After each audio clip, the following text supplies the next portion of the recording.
Yo, what's up, son? This is your host, Mr. Yuck, and today I'm going to be going over Natalya's legendary Manticore crit hit crossbow build for Diablo 3 on the console version.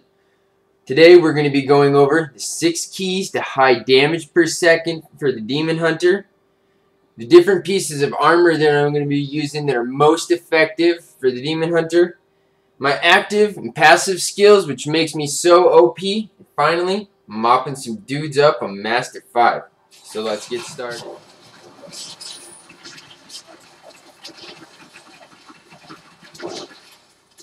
You won't survive that.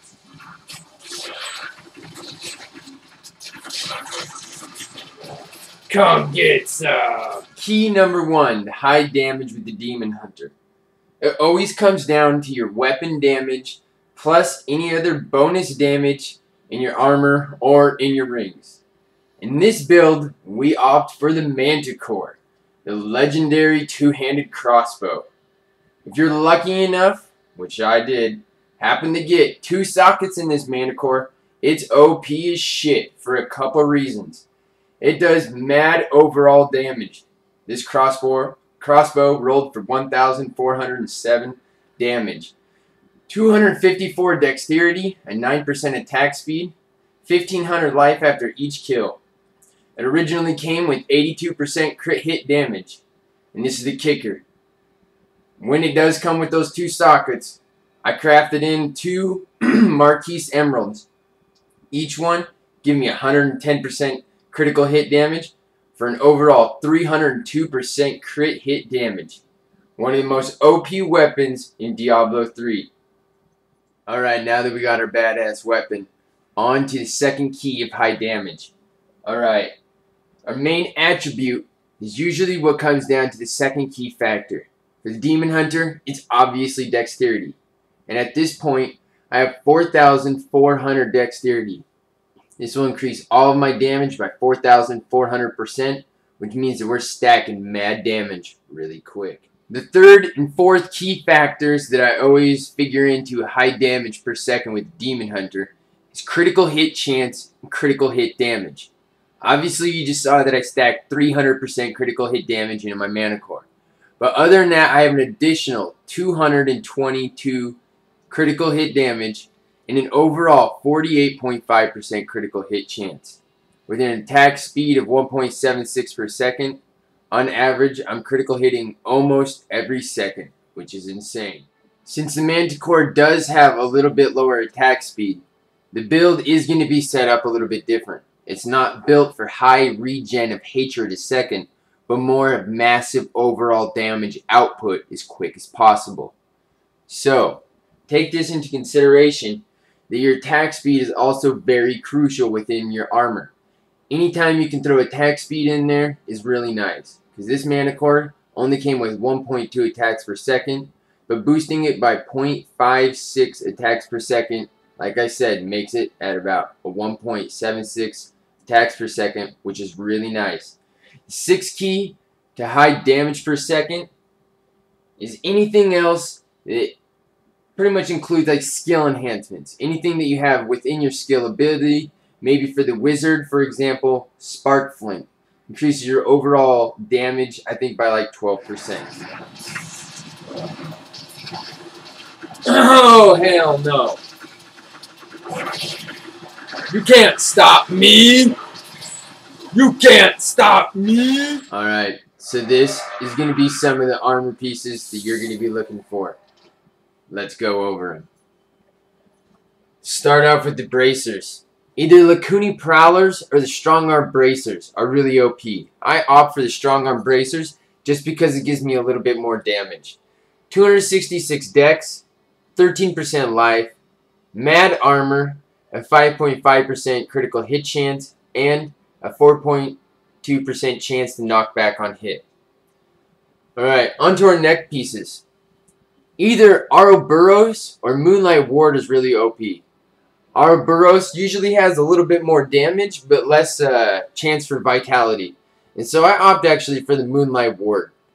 And this one has 288 dexterity and 8% attack speed, 346 life per hit, 18% life, 74% critical hit damage. Melee attackers take 2,340 damage per hit, and those arcane balls are always really nice. Anyways, for my headpiece, still loving Andario's Visage. It's just too good. 254 dex, a little bit of poison resistance, 9% attack speed, 18% life with the emerald in there, 243 life per second, and a nice 5.5 critical hit chance, and that Poison Nova on a 36% chance when I'm hit. For Natalya's set, one of the pieces that I like is the cloak. I happen to roll for a 3 socket, which is really nice. Put 3 Marquise Emeralds in there, stack my dexterity mad. A little bit of strength to increase the armor at 143 strength, 535 dex, 13% life, 404 life per second, and an 11% spike damage trap. But I don't really use that unless I'm using my defensive build. For my shoulders, instead of using the vile pauldrons, I actually crafted these. The Essence Blazon, alright? It's just the arcane fucking shoulder pieces.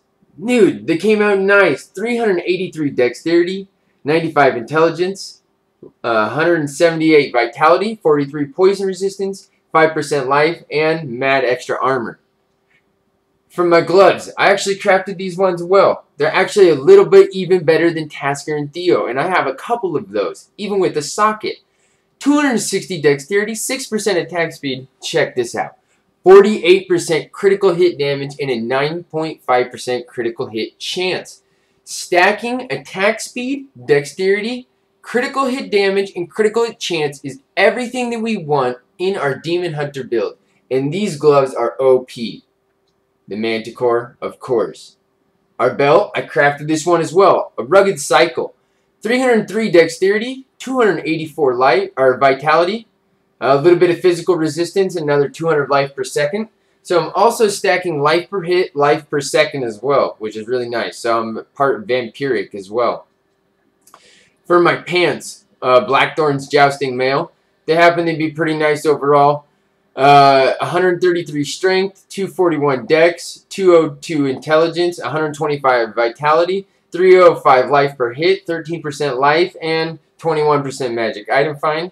For my boots, these ice climbers are pretty nice. They came with the socket, crafted in that Marquise Emerald, of course. 414 dex, 90 vitality, 80 physical resistance, 84 overall resist, 12 life percent.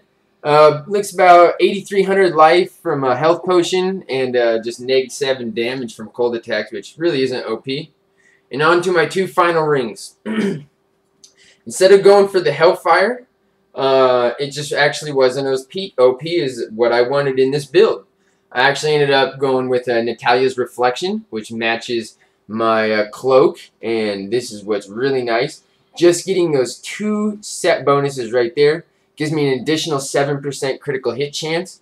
So in this ring, that would be a 28 to 59 damage, 192 dex, 100 intelligence, 118 vitality, 6% attack speed, 278 life per second, reduced duration of control effects by 20%, and a 7% critical hit chance. This is not even a legendary ring, and it is one of my favorite. Damnation Hunger. It came with the socket. 28 to 51 damage, 127 strength, 243 dexterity, 110 vitality, 218 life per second, and more 5% critical hit chance. So now you can see how my build stacks with all my weapons and all my armor, and how it just turns out to go with just massive damage. As you can see, that 1.7 attacks per second is just fucking super OP. And I'm pretty much unstoppable at this. Woo!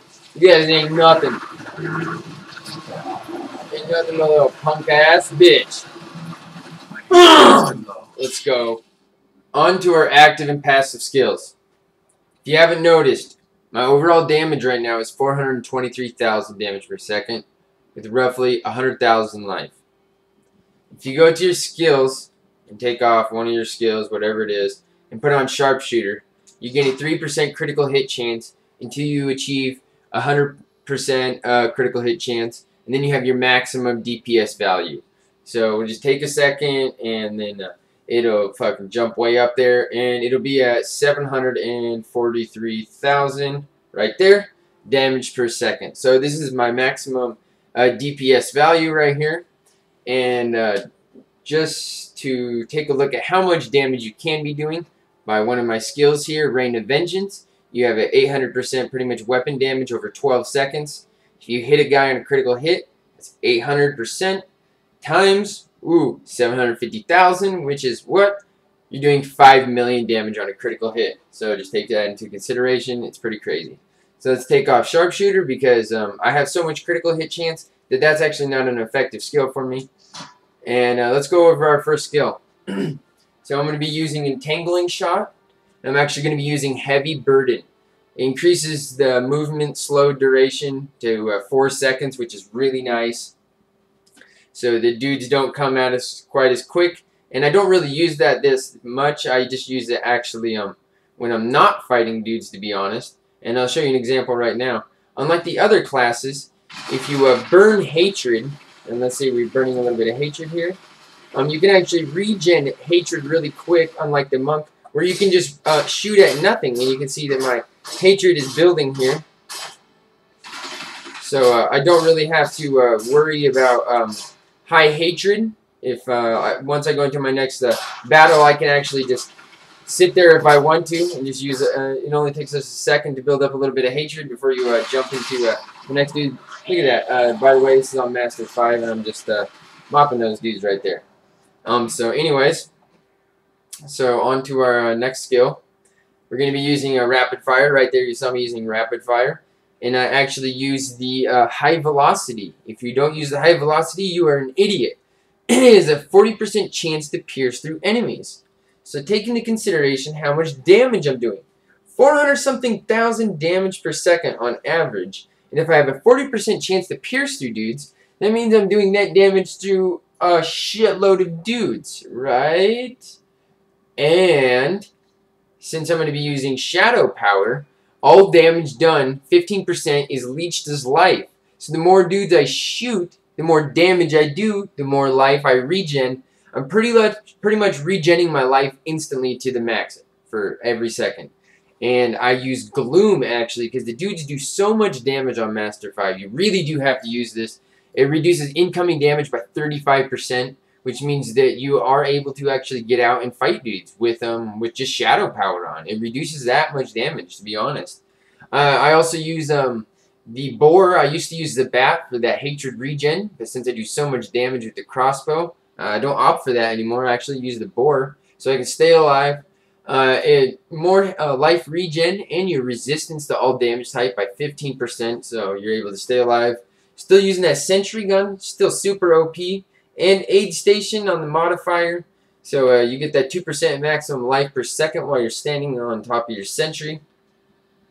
And Rain of Vengeance, man, you always got to go with Rain of Vengeance because it's a cooldown of 30 seconds. You can direct the fire of it. I mean, it follows you if you need to be moving, unlike the other skills in Rain of Vengeance. I'm using Dark Cloud, you know what I mean? And the 800% weapon damage is insane, dude, on those critical hits. And so for our passive skills, you know, if you're going max damage, you always got to have archery. It's a no fucking brainer. And with the crossbow, an additional 50% crit hit damage. So, you know, stacking on that crit hit damage upwards of that 500%.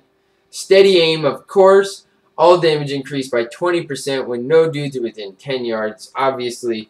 And for Master 5, you got to be using Perfectionist. Reduce the discipline cost of all skills by 10%, which isn't too helpful. It does a little bit on Shadow Power, but other than that, the main thing on it is increases your life, armor, and all your resistances by 10%. And that is very, very crucial.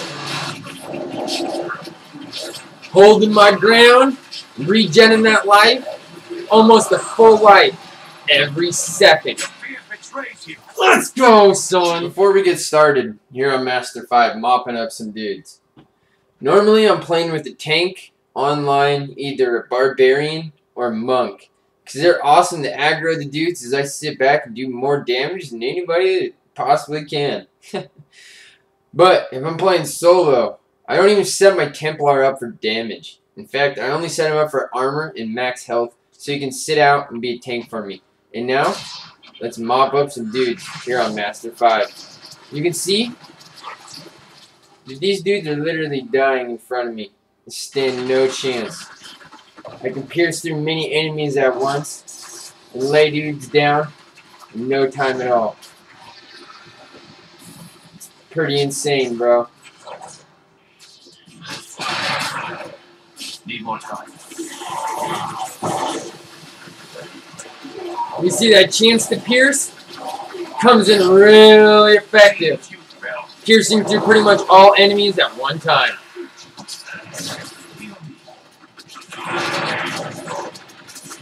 My hatred is too low. Get over here, scrub. Let's go. Alright, son. So now, all you gotta do is follow this build, baby. You can start wrecking dudes on Master 5 finally. If you didn't know how to do it, now you do. Thanks for tuning in. Hope you liked my video. Click on that little like button, baby. Subscribe to my YouTube channel, MrYuckForever, all one word. If you haven't checked out my Call of Duty stuff, make sure you do. Ghost is coming out real soon. I'm about ready to make some real epic fucking videos of Ghost. Have a bunch of Modern Warfare 3 and Black Ops 2 if you haven't checked them out. Hopefully you do. This is Mr. Yuck, baby.